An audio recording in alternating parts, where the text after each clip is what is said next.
We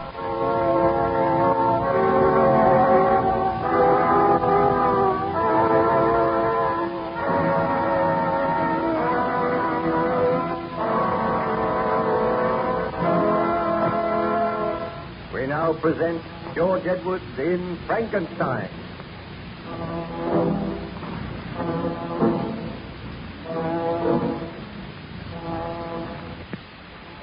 The good ship Voyager had been on a journey of exploration towards the North Pole.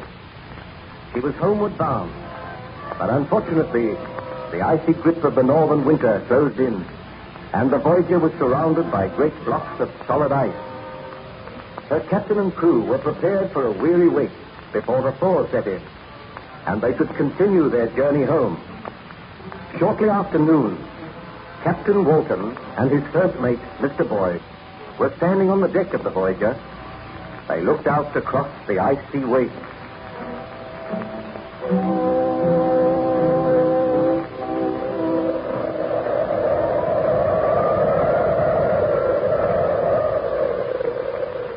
Well, Mr. Boyd, I think we will be here for quite a considerable time yet. There's no sign of the thaw setting in. The trouble is to keep the crew occupied, Captain, and they're beginning to grumble a good deal already. Well, give them as much work as you can. After all, we were prepared for something like this. We have ample supplies of provisions. I will take all responsibility for my men. I can promise you that they will all return safely to England. Why? What ails you, Mr. Boyd? Look there. Coming across the ice. A man. Are all the crew accounted for, Mr. Boyd? No, I've left the vessel, sir. Approaching the side of the vessel. Ahoy there! Ahoy! The ship here? No, I must be dreaming. This is another secret of my tortured brain. I can assure you this is a ship. Give orders that the anchors be helped aboard, Mr. Boyd. Aye, sir. What ship is this? Whither are you bound? My men are coming to help you aboard now, sir.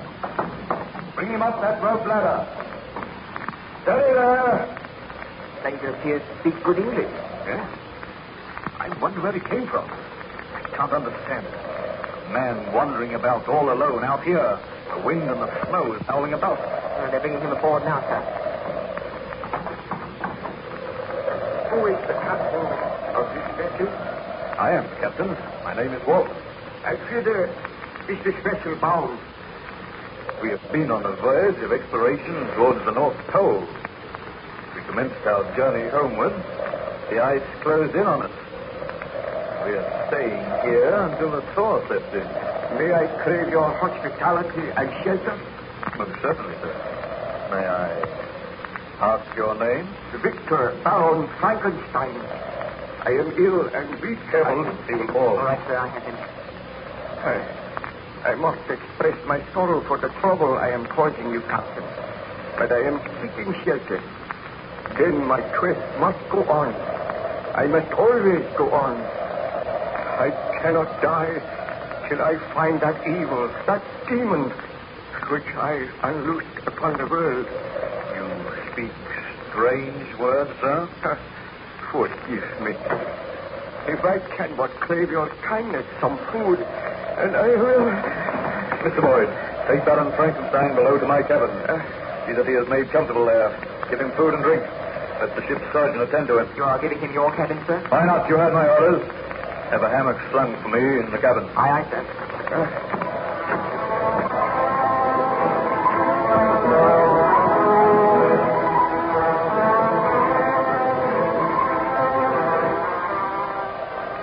Well, Mr. Boyd, how does the stranger progress? We put him to bed, sir. He slept for quite a long time. He seems better now, but I think his mind is rambling.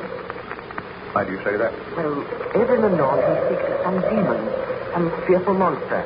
He peers through the porthole. We had to use force on one occasion to persuade him to return to his bed. Strange. Perhaps his wanderings have deranged his mind. Do you think it is safe to leave him without a guard? Do you think we should take the precaution of locking your door, sir? He appears to be a gentleman. No doubt he has a strange story to tell. Has he mentioned anything which might supply a key to this mystery? Or why he was wandering about here in these icy wastes? He said that he was searching for an evil spirit, or a destroyer, a taker of human life. Something about the man which makes me afraid, sir. Oh, boy, the man could do you no harm. I will go down and speak with him myself. Do you wish me to accompany you, Captain? No, I will go alone. But, should he become violent? Oh, the man is weak and ill. How can he become violent? He struggled with us when we dragged him away from the porthole. He says he must be watching. Forever watching.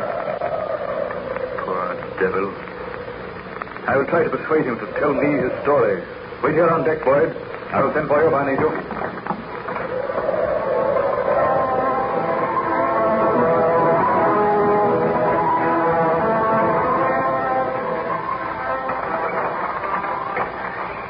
Pardon my intrusion, Baron Frankenstein. I came to inquire after your health. Why was I locked in this cabin? Why are you keeping me a prisoner? I am considering your own safety. Considering my own safety? I tell you, sir, my life means nothing to me. I wish to repair the great wrong which I have done. My friends, my family, they have all been murdered. And I am the murderer. You know not what you say. Look on me, Captain. You are looking on a man who unleashed a horror on this world. A man who is responsible for the murder of his beloved wife, his best friend, for the murder of little children. Are you a fugitive from justice? I am not a fugitive. I have been punished because I tried to usurp the rights of God. Now I seek to repair the wrong which I did. I do not understand you. Bid your sailors keep a close watch. Somewhere in these white wastes, somewhere near here, there is a monster, a creature who delights in taking human life. None of you is safe. Your wanderings and your hardships have caused you to imagine these things. No, I swear it is the truth. Near this vessel, I saw a giant footprint in the snow. It must have been the footstep of the monster which I created. Would you like to tell me something of your story? Captain Vulcan, I do not know if you will believe my story when I tell it to you. Perhaps you may have proof. Perhaps someday you will look upon this monster. May heaven grant that you do not. If it will help you to tell me about it, Baron Frankenstein, I assure you I will make a ready listener. Be seated, Captain. I have told you that my name is Baron Victor Frankenstein. I was born in Geneva, and my family is one of the most distinguished in that republic. My father had filled several public situations with honor and reputation. He was respected by all who knew him for his integrity. So you can see, sir, that I grew up in the most ideal surroundings. When I was 17, my parents sent me to the University of Ingolstadt, and there I became interested in science. During my attendance at the university, my beloved mother died.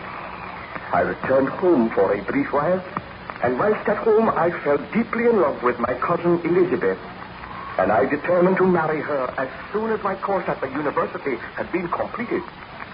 I returned to Ingolstadt and continued with my studies. I read deeply, and gradually a most dreadful thought occurred to me. From my readings and my studies, I realized that it would be possible for man to create man. I became aware of the tremendous power of electricity. I was caught once in a terrific thunderstorm.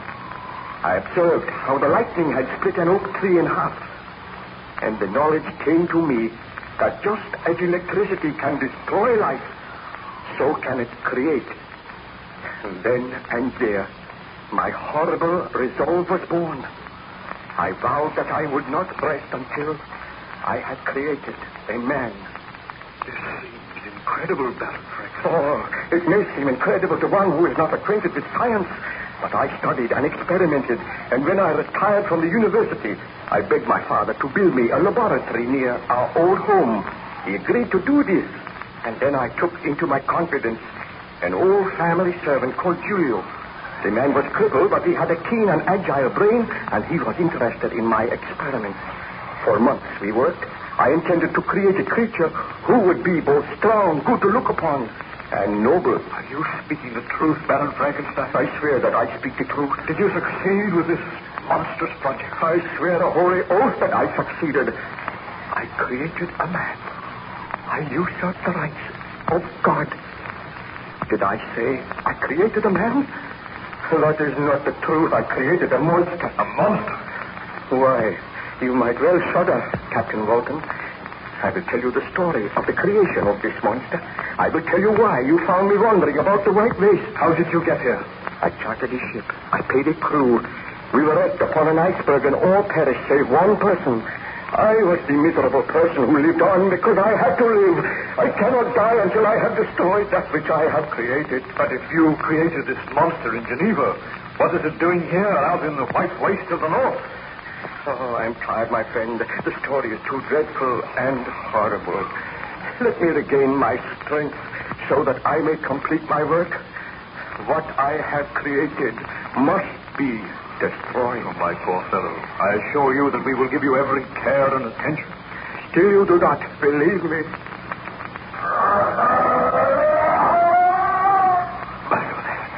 What was that? The monster, it is here, aboard the vessel. That was the most ghastly laugh I have ever heard. Open that door. Let me complete my work now. Did you hear that? Stand aside. No, we shall not open this door. Mr. Boyd! Mr. Boyd! Come on at once and bring